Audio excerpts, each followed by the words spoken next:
Hey there, thanks for listening to my story. I would really appreciate feedback from you, either here in the YouTube comments, or you can also connect with me directly through my website www.tommvogt.ch. That's tommvogt.ch. Thanks, and have a wonderful day. Preface. I take a deep breath, filling my lungs with fresh New Zealand air. I am back. 1 year has passed since I was last here. During this past year, it has felt like a part of me has never left at all. A part of me is still drowned in deep and restless memories about the events that took place right before New Year's Eve. 2 days before my perilous hike on the Dun Mountain Trail, the walking trail without which this booklet would never have been written, I was preparing to hike a much easier trail near the city of Nelson. While I was looking for the beginning of the track, I walked along the street and suddenly found myself talking to an elderly couple that was headed in the same direction as I was. The husband directed me to where I wanted to go and joined me for the first few minutes of the trail. He informed me about the dangers of going on such walks alone. As I remember, before leaving, he told me something like, "Don't get lost out there, kid. It happened to others before, and it would be sad to see such a nice young fellow perish out there alone." I thanked the man for his advice and promised him I would be careful so as not to become one of the victims of these dangerous but otherwise welcoming surroundings. The track became rather steep at some points, so it got quite demanding, but in the end I was rewarded with a nice view of Nelson. My inner voice laughed a little, thinking that the old man was somewhat paranoid. While going back to the city, I felt less and less worried about getting lost on trails similar to this one. It seemed I was quite a bit more confident in regard to my hiking abilities than the friendly, elderly citizens of Nelson. The purpose of this book is to invite readers on an adventure that happened a little time after this short but meaningful conversation. The adventure itself did not take a long time, if you only count the hours during which it occurred. Nonetheless, I still have to deal with painful memories of it today, long after the events have taken place. The good thing about this book is that you can, without risk, closely follow what happened and learn from it just as I have. I thank everyone who has bought this book, and I hope you enjoy reading it. Since my return to Switzerland, I've been pretty sure that one day I will have to go back to Nelson and get back on that perilous trail. My motivation to do this is simple. I think that New Zealand is one of the most beautiful countries in the world, but I have very negative feelings about it due to my experiences in Nelson. One of my goals in writing this book is to cleanse myself of these negative feelings and finally achieve some peace of mind with this country and ultimately with myself. That is why this book is called There and Back Alone. It was partly in honor of the writings that the main character of The Lord of the Rings created. Also, I actually did go there and back alone. Chapter 1. It seemed as if it was going to be a rather nice day in Nelson, a small city in the top part of New Zealand's southern island. The previous night, I had made plans to go out early in the morning to hike another part of the Abel Tasman Track, one of the most admired and well-known walking tracks in New Zealand. It was difficult to book everything on such short notice, so I dismissed the thought and instead asked the manager of my hostel about other hiking possibilities within the Nelson region for the remaining 2 days that I was going to be in the city. He told me about a very nice track that would take me through the forest alongside Dun Mountain. It would lead me to a hut out at the southern end of the track. I got caught up in the hostel manager's enthusiasm and decided at that point to do the 2-day hike with an overnight stay at the hut. I got up a little late the next morning, went to the kitchen, and prepared several sandwiches for the hike I was about to go on. Soon after that, by chance, I saw a friend I had met in the hostel lounge a few days before. I asked about his plans for the day, and told him that I was planning on going into the forest to hike the nearby Dun Mountain Trail. He had no plans, so he told me that he would be up for joining me. He said that although he had to leave Nelson the next morning, he would be happy to accompany me for at least a few hours. As it would turn out, I was going to be very thankful that I had bumped into him. Thanks to him, we not only took the time to go to the local market, but also went to the grocery store, which was important because it helped ensure my survival in the end. At the supermarket, I bought an additional 1.5 liters of water and 1.5 liters of Fanta. This added up to 6 liters for 2 days. At that point in time, I was unsure whether or not I would have access to drinkable water at the hut, where I would be staying for the night.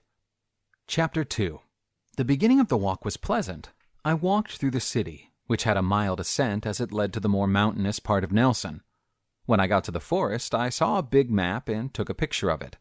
I thought of it as a helpful addition to the map I had already acquired before leaving the city. I joked about the skill of the people who created these maps, because both maps ended without showing the exact whereabouts of the hut that I would have to stay in overnight, the Rocks Hut. My friend and I followed a very well-marked path. I thought it would do well in leading me straight to my planned destination. Therefore, I saw no reason for further concern about my own safety while walking through an area that wasn't on the one map I had from the region. The track became steeper, and we encountered the last people that I would see for more than the next 24 hours. A woman had fallen off her mountain bike and seemed to be rather badly hurt. We asked if we could be of any assistance, but the person she was with declined and wished us well. Maybe I should have taken this more seriously and interpreted it as a bad sign, or a warning of things to come. However, the weather was still quite good, and the sights were interesting, as a lot of the landscape looked like some kind of Amazon rainforest. I was already eating my second chocolate bar. I was a happy hiker at that point. After several hours, my friend and I arrived at the so-called third house. This was where we had to separate in order for my friend to go back and still reach the hostel in time to catch his bus the next morning. I thought about maybe going back to the city as well, since a little bit of rain had started trickling down. I took a longer break at the third house, and despite the worsening conditions for hiking, I decided to keep going. I wanted to make the most out of my trip. I was sure that I would feel stupid if I walked back and the sun came out an hour later, with me not seeing what I came here for after walking such a long way. I checked the map and the signs along the road, and decided to maintain my pace and, whenever possible, walk a little bit faster in order to make sure that I reached the hut while it was still daytime. One of the next locations on my route was Windy Point.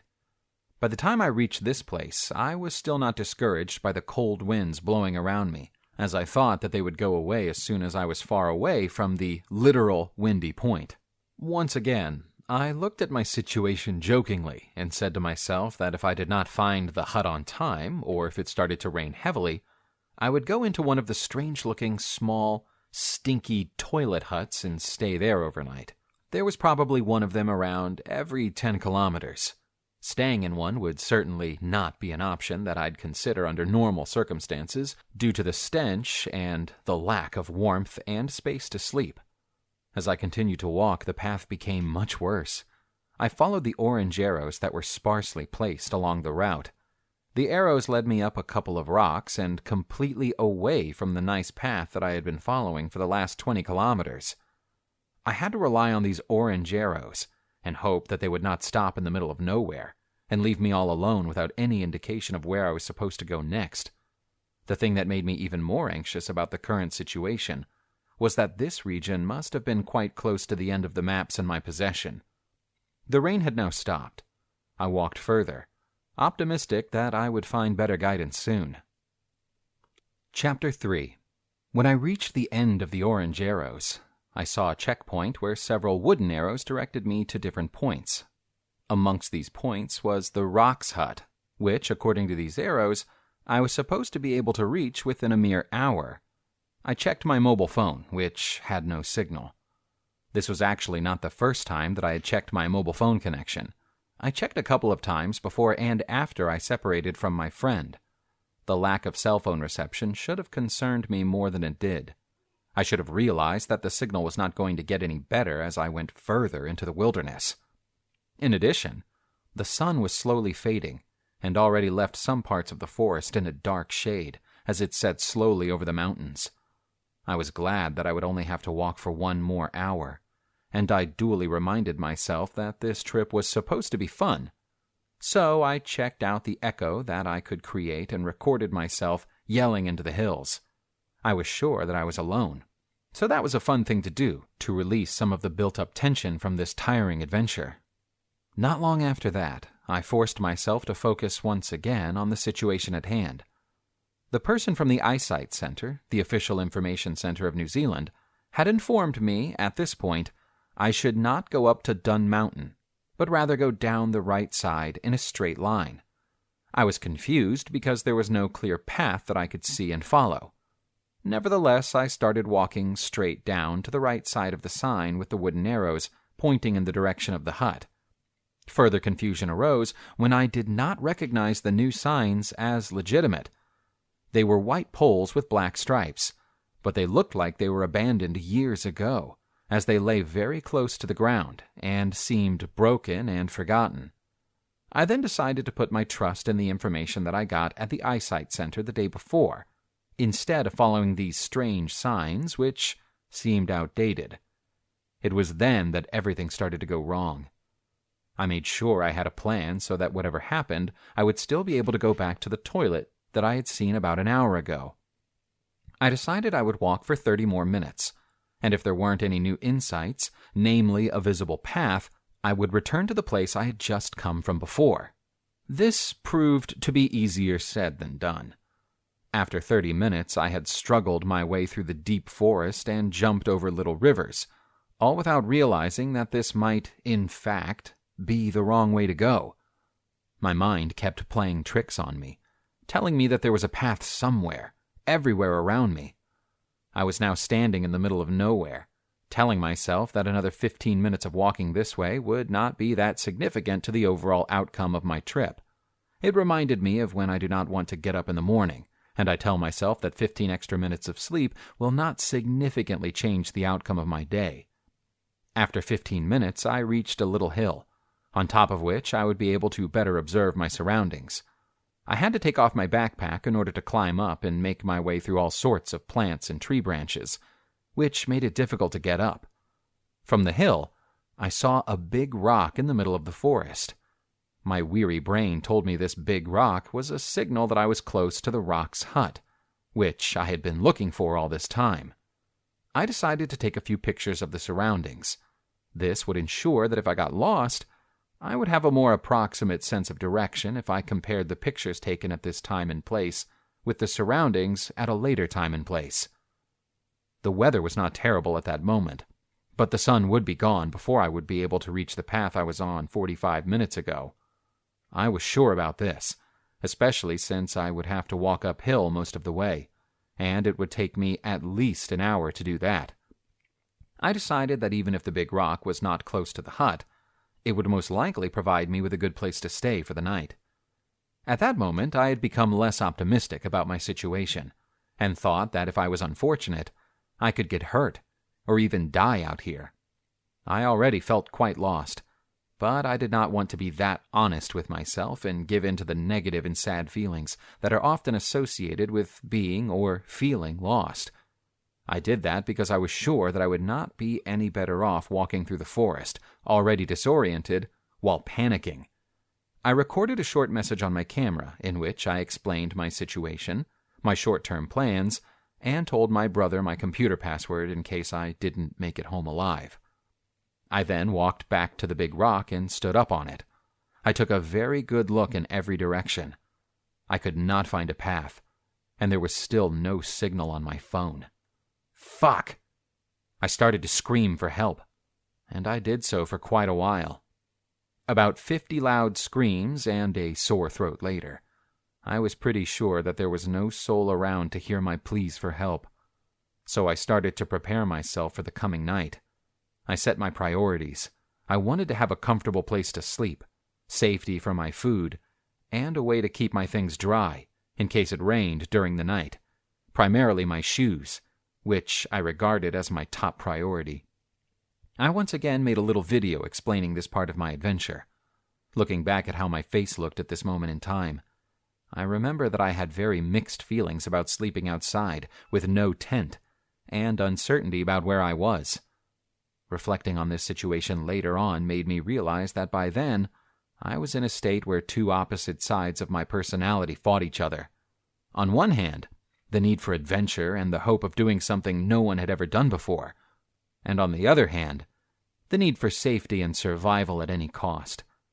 One very good thing was that I had not lost my sense of humor, and that made it easier to cope with my situation. I soon got into my sleeping bag, which I had placed on top of my backpack so I wouldn't have to sleep on the dirt and plants, which were still wet from the afternoon rain. I observed the light from the sun as long as I could, so I would not forget which direction I had to walk in the morning. It was rather cold, and before closing my eyes to go to sleep, I hoped and prayed that it would not rain. The thought of lightning also scared me, because I was about to sleep in an exposed location. I thought about my family members, who would have just started a normal workday, had no idea about my exact whereabouts in New Zealand, and had last heard from me a few days ago. Chapter 4. A few short breaths, a bad dream, and just over an hour of sleep later I awoke. I felt wet. I felt unwell. Rain had started to pour down on me like I've never experienced before in New Zealand. I could not believe this unlucky coincidence, and I was instantly upset about the decisions I made earlier that day. I took my mobile phone, turned on its flashlight, and shone it at all my belongings that I had with me. Shoes? Check. Little backpack? Check. Big backpack? Check. It was underneath me, but had to be positioned differently, so that it wouldn't be soaked in the morning. I was happy to find a poncho in my bag that I had forgotten I'd packed. It kept my backpack dry from that moment on. I then took my mobile phone and tried to increase its power usage, hoping that somehow it would emit some kind of warmth. This did not work. However, I was able to use my phone as a means of getting me through the night, which I spent wide awake, as I had to make sure that there was tension on my sleeping bag. With the resulting slope, the water would fall off its sides. I had a few music videos left on my iTunes application. One was a happy compilation of songs that I listened to over and over again, and the other one was a rather sad song called Picture Book, from a very good but rather unknown singer. The third and arguably most important piece was the one where my brother and the leader of his band played my favorite song in a funny way. I also had a 10-minute compilation of the best songs of all time, but I did not want to listen to that, as I was afraid I might associate those songs with this night, and I would not enjoy listening to them ever again. Around midnight, about an hour after the rain had started to pour down, I realized I had an app on my phone that was created for such situations as the one I was experiencing. Riga, the Swiss Emergency Task Force for hikers and other people who might get lost. All I had to do was open it up and swipe to the right, and I would be saved within hours. But those hopes were shattered when I realized this app would not have the magic power to overcome the lack of mobile phone connection that I had in the middle of a forest, in the middle of nowhere. At this moment, I also realized that I had about 150 New Zealand dollars in cash in my pockets, which could not help me out of my situation. As lost as I was, these pieces of paper had become worthless to me.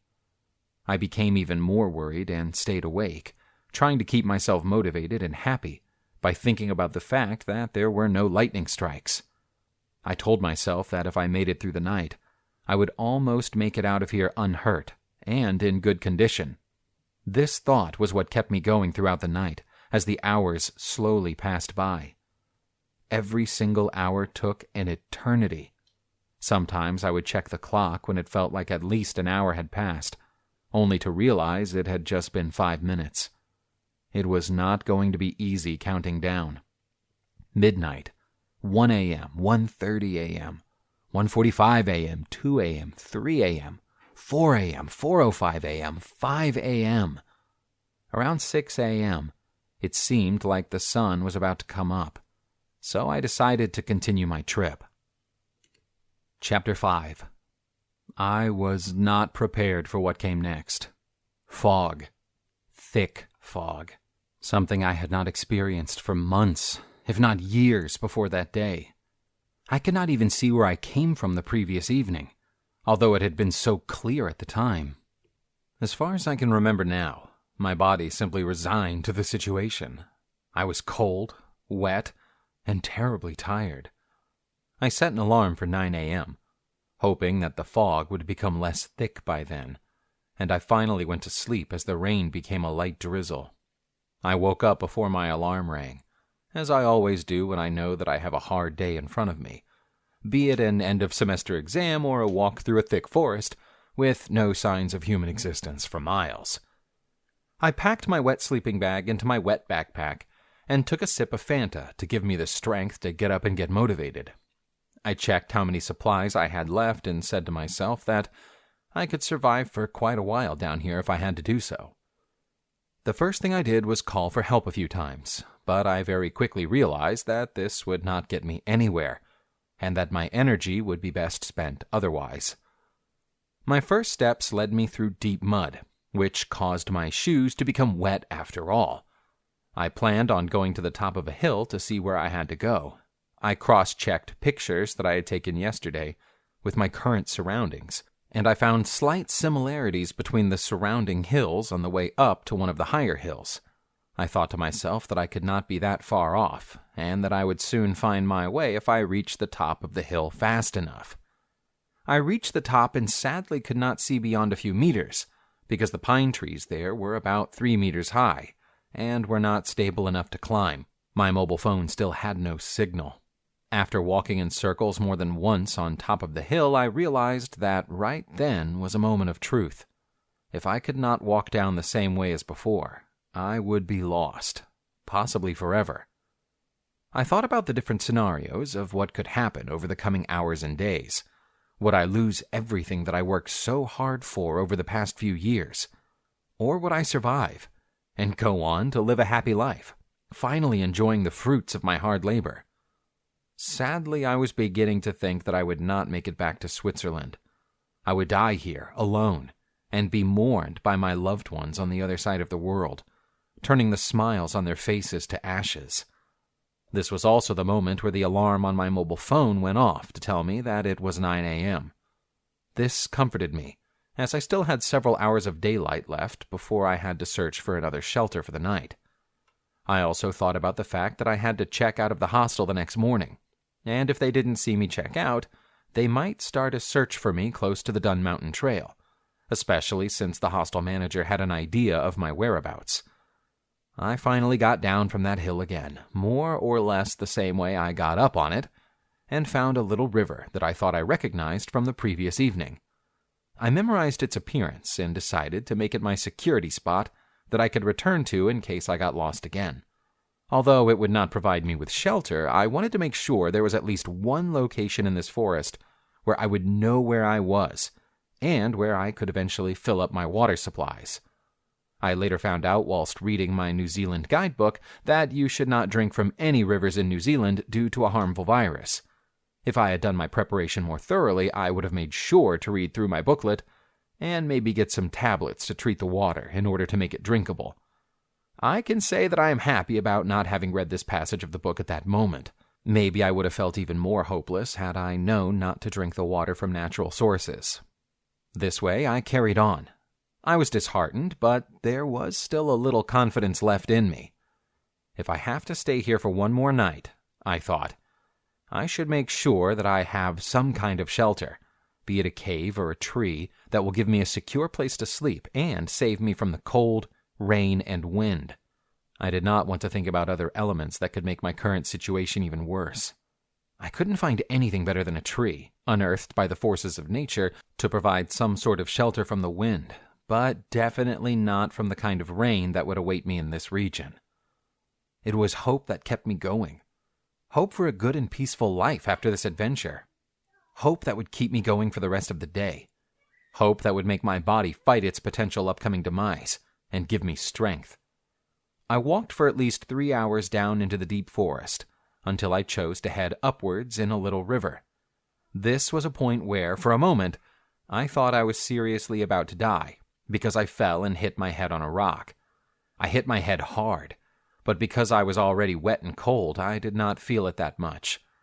I touched my forehead and hoped when I pulled my hand away there wouldn't be any blood. I was lucky it was only water I saw on my fingertips.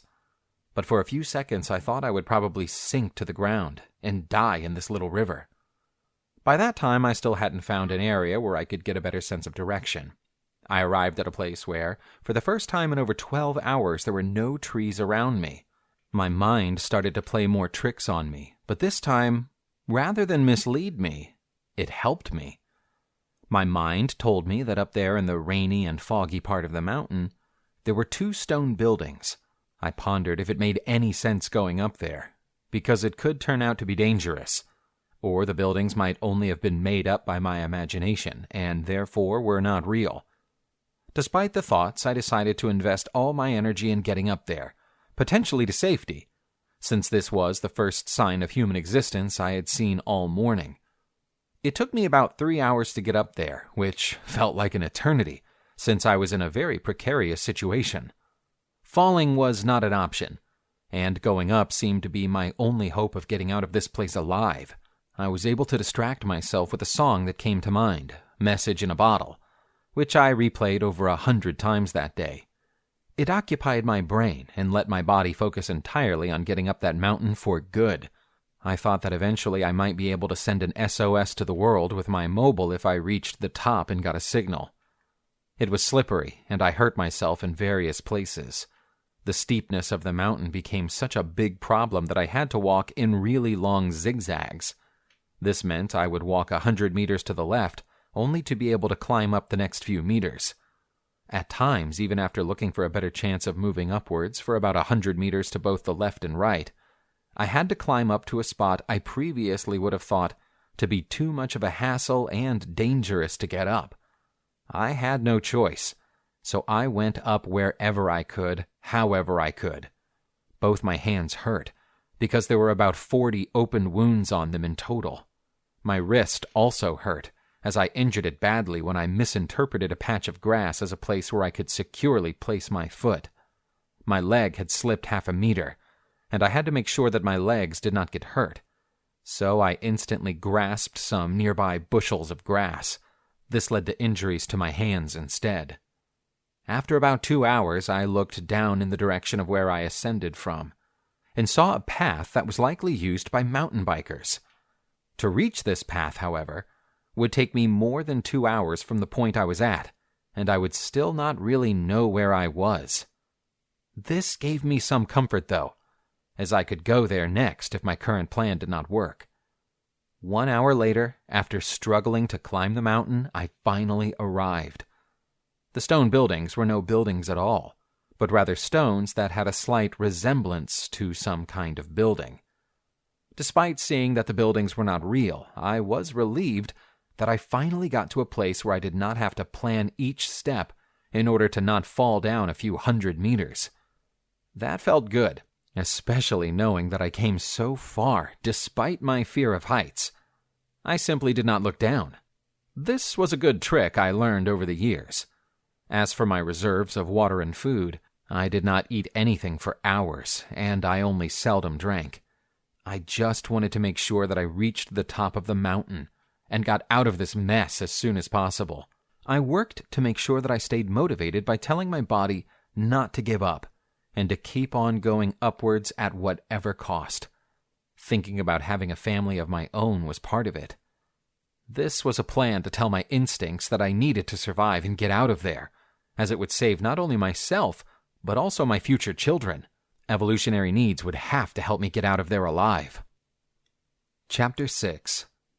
After arriving on top of the mountain, although relieved about my overall situation, I was not happy to discover that the buildings were only a figment of my imagination. This made me a little more desperate again, as I thought about the amount of time it might still take until I could find an actual path again. This is why I was very happy once more when I saw a man-made path on the mountain. After following it for about 100 meters, away from the buildings that I had previously imagined, I saw a hut. I was really happy. I went over to see what was inside and what kind of equipment was stored there. I was looking for any kind of equipment that would provide me with a chance to warm myself. Could I make a fire? Could I warm myself up? No, I could not do any of that. The insulation was very bad, as it was an extremely basic hut. There was a pot and a few pieces of wood, but without any matches, I could not light a fire. I hung up my clothes to dry as much as possible and told myself that everything would be all right in the end. What gave me comfort were the numerous names carved in the wooden wall of the hut. Many people had made it here, and even though I was cold, tired, and hurt, I would also make it out of here alive and well. I chose to calculate how much time I might need to get back from this hut to the city, and decided to sleep for 2 hours. After getting some rest, I put on my clothes again, pretended that they were much drier than before. They had dried a little, but not that much. Outside, there was still light rain, and the sun was nowhere to be found. When I finally decided to go out into the rain again, I had to choose whether I would go left or right. There was no information anywhere to indicate which path would lead me home faster. I chose to go left and only noticed hours later that this was the longer way. Literally, I did not go the right way at that point in time. But I did not care much about it anymore. I was just happy that I was on a man-made path that would eventually lead me home. Once again, the path was signaled with white sticks with black lines, and finding the next one felt like a game as the fog was getting much thicker again.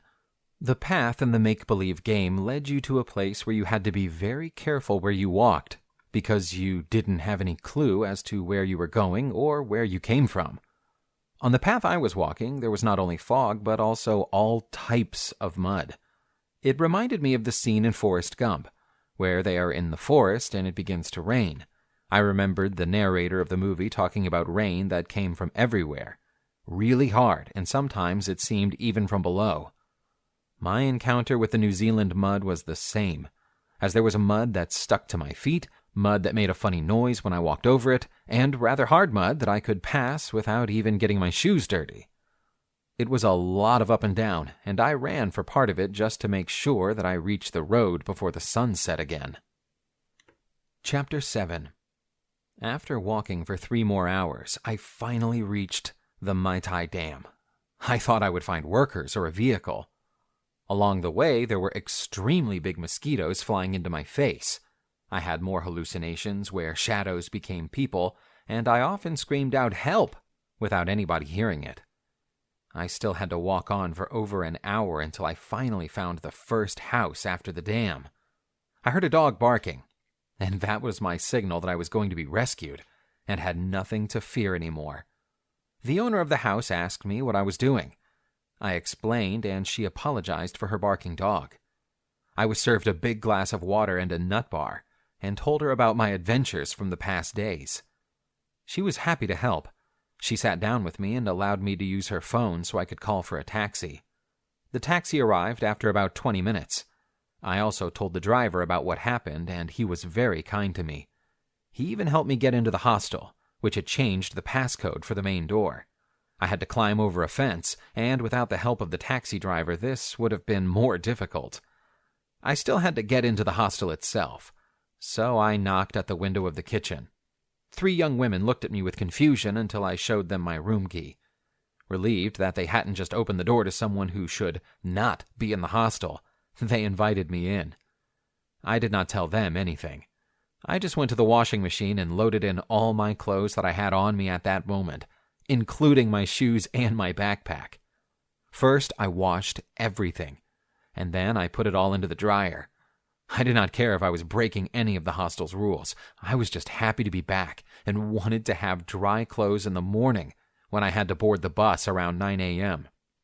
I still felt very cold, so I took an hour-long shower. It felt like the right thing to do before I finally went to bed and got some rest. Chapter 8. The next day, I got up and rushed to the receptionist. I told the guy about my adventure, and he said that I must have really enjoyed it at night, because the ground apparently had a fascinating selection of glowing colors due to the minerals that are stored there. I told him that I did not really enjoy it at all because it was raining, I had no tent with me, and I could not find the hut. I still do not know if he was just confused or really sorry about my comments, but I hope that no one will ever have to endure what I did up there. I got on the bus. I took a deep breath. I was going to be okay. Epilogue. A few weeks after the whole experience, The friend that I was walking with halfway through the first day had uploaded some pictures on Facebook. The photos were of that particular day, and there was one of me taking a photograph of the map of the region we were going to hike. The caption of it was, "Taking a picture of the map in case he gets lost." I was shocked. How would my relatives have reacted to that if they saw it after not hearing anything from me for weeks?